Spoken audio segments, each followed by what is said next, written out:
Today we're going to look at The Power Paradox by Dr. Dacher Keltner. How we gain and lose influence. What's in it for you? Explore the dynamics of power and how to harness it in your life. The word power gets thrown around a lot, but despite this banding about it, its meaning is often unclear. Sometimes it denotes something sinister and Machiavellian, sometimes something enviable and awe inspiring. It's true that power can corrupt even the best of us, but this shouldn't make us denounce or shun it. Power can and should be a force for good. To attain it, we must act compassionately and selflessly towards our peers. Otherwise, they wouldn't follow our influence, and we mustn't let our power go to our head, for then we lose the ability to empathize with others. Once this ability is lost, we run the risk of losing our power and thus the ability to make others' lives better. The following minutes will help you understand the nature of power and how to use it for the good of all. You'll also learn how cancer patients empower themselves via storytelling, why writing down what you're grateful for is important for self empowerment, and finally, how NBA players use the power of encouragement to raise their teams to new heights. Idea number one: power is about changing lives and it plays a key role in everyday relationships and interactions. What does it mean to have power? Is it an elusive thing that only belongs to presidents, politicians, and celebrities? The truth is, power is used by everyday people in ordinary interactions, in motivating an employee to do a good job, for instance, or getting your children to eat their vegetables and do their homework. Whenever someone uses influence to make a difference in the world, that's large scale power in action. The exploits of Thomas Clarkson are a great example of power in action. In 1785, Clarkson was a student at Cambridge University when he won a writing contest with an essay that detailed the horrors of the slave trade. At the time, most European economies relied heavily on the brutal slave trade, and millions were forcibly transported for their labor. Clarkson's prize winning essay was just the start. He was soon writing more pamphlets and letters on the subject and was convincing many people to boycott the sugar being harvested by slaves in British territories. Eventually, these protests were powerful enough that Great Britain's parliament outlawed slavery. Clarkson used power to achieve a huge change, but power also exists within relationships and everyday interactions. For example, the power dynamic between two siblings can also change a person's life. During adolescence, an older sibling will often be stronger and smarter with more education. In short, they have power over their younger sibling. Enjoying this power in early life often pushes older siblings to seek out positions power as they grow older. It also leads them to be generally more traditional and conservative in outlook. On the other hand, younger siblings who lack this experience of power will become more cooperative and innovative as adults. Because power is so ubiquitous, scientists have long studied how it is used. In one study, known as Leaderless Group Discussion Paradigm Experiment, psychologists looked into the power dynamics of everyday life. The experiment involved the observation of a group of strangers who were asked to cooperate on solving a problem without any assigned roles or guidance being offered. Fascinatingly, the researchers found that some participants naturally assumed power by being the first to offer their opinions or by encouraging others. Idea number two: those who improve the lives of others get power, and those who hold people back lose it. There are a lot of opinions on social media these days, but the multitude of Instagram users are all actually rather similar. Each is eager to win a good reputation and gain influence within their social circle. And how can they gain this influence? Research shows that influence is determined by a person's ability to improve the lives of others. The author made this discovery 20 years ago when conducting an experiment at the University of Wisconsin in Madison. Students were asked to fill out a survey that rated how much influence or power other students had over them. These surveys were filled out a second time after 4 months and a third time after 9 months. The students were also asked to rate their own levels of enthusiasm, kindness, focus, calmness, and openness, categories that are known as the Big Five social tendencies. The data revealed that the ability to show enthusiasm and express kindness towards others were the biggest factors in determining someone's influence and social power. In other words, those who benefit their peers are rewarded with power. It's not all that different in the Arctic, when Inuit tribes bestow respect and power on those who share food. Meat, in particular, brings the biggest benefits, and men who provide the most food have the best chance of landing a mate. For women, generosity to their peers results in help with childcare. In all these situations, research shows that those who hold the group back by not helping have less power. Research at an East Coast college followed a team of rowers. The team member with the least amount of influence was unsurprisingly the one team member who was frequently late to training and performed poorly. We'll also look at now how people with power manage the tricky business of holding on to it. Idea number 3. Power can be maintained through generosity and gratitude, both of which can also help us heal. As Peter Parker learned when he became Spider Man, with great power comes great responsibility. Indeed, though it's difficult to gain influence and power, it's awfully easy to lose them. That is, unless you take the following advice to your heart. Continuing to be generous and encouraging with others is the first key to maintaining power. In 2008, the author and his UC Berkeley research team spent 7 months observing NBA players.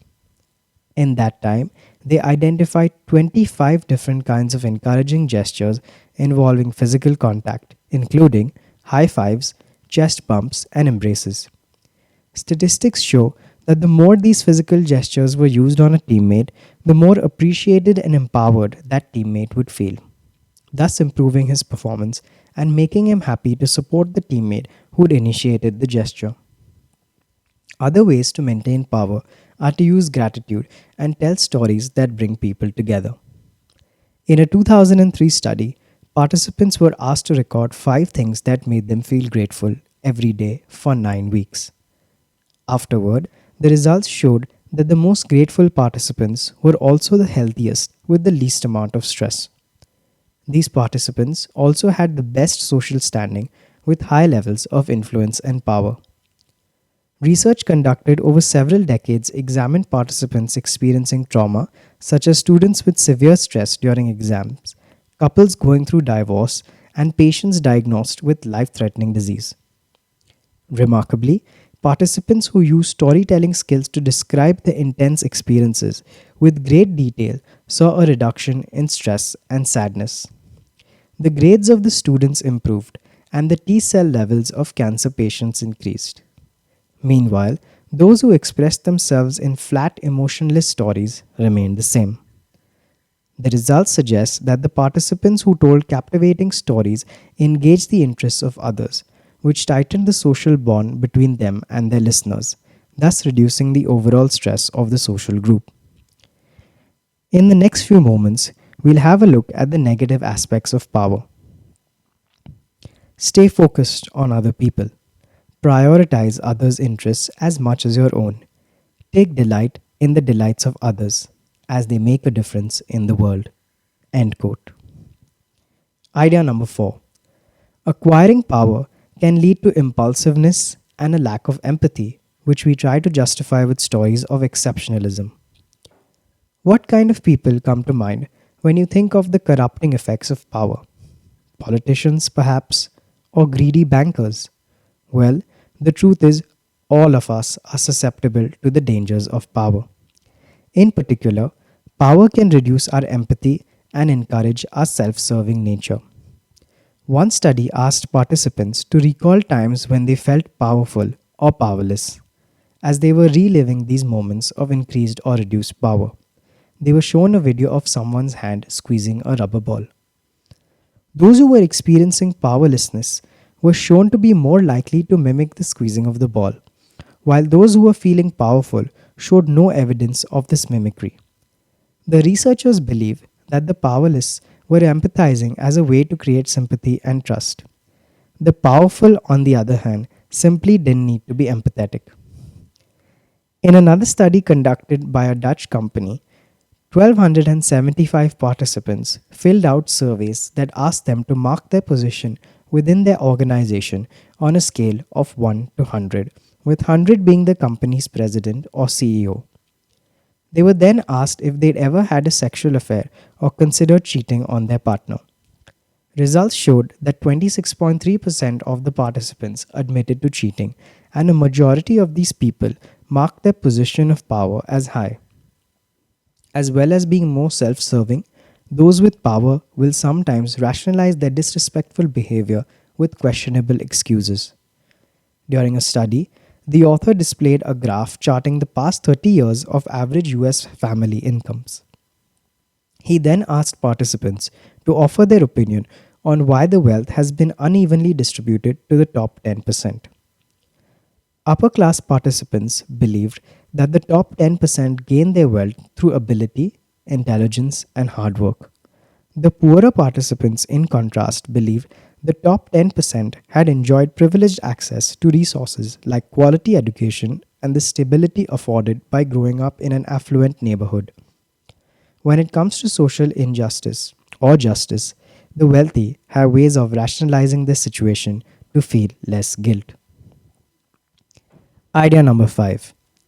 The powerless suffer more, which lessens their ability to make a difference in the world.